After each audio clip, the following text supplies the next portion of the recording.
I'm Laura McConnell-Conti. I'm co-founder of a sleep and bedding brand called Go Kindly.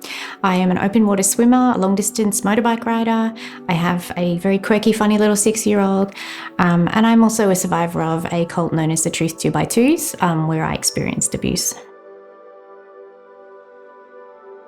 My name is Warren Brooks. I'm 72 years old and I am a survivor, and I want to tell part of my story. When I was around 13, my father went to prison, and that made my family very vulnerable. And by, my mother being made vulnerable, and by us not having a voice then, because we also had no elder in our home because my father was in prison, we were made vulnerable by that situation. And predatory workers came into our home. I just turned 7 years old.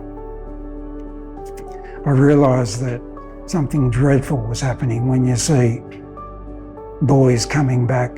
In a dormitory, you see boys coming back from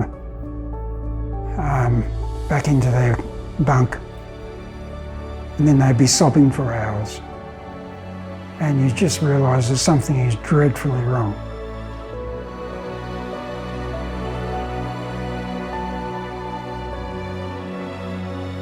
Justice can just feel like being believed a lot of the time. Believed and heard, and the secret not being there anymore. I think that had I not been referred to No More Legal, I would not have continued to push through making a proper application. My application probably would have stopped at the letter that I wrote to the scheme to advise them about the group's existence. I found it very beneficial to have the staff of No More actually listen to me and put all that work together.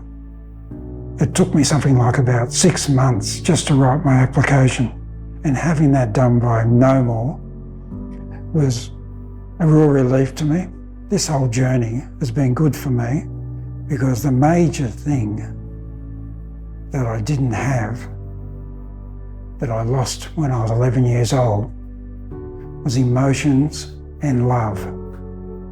I think it would have been a very different journey had I not been referred to No More Legal.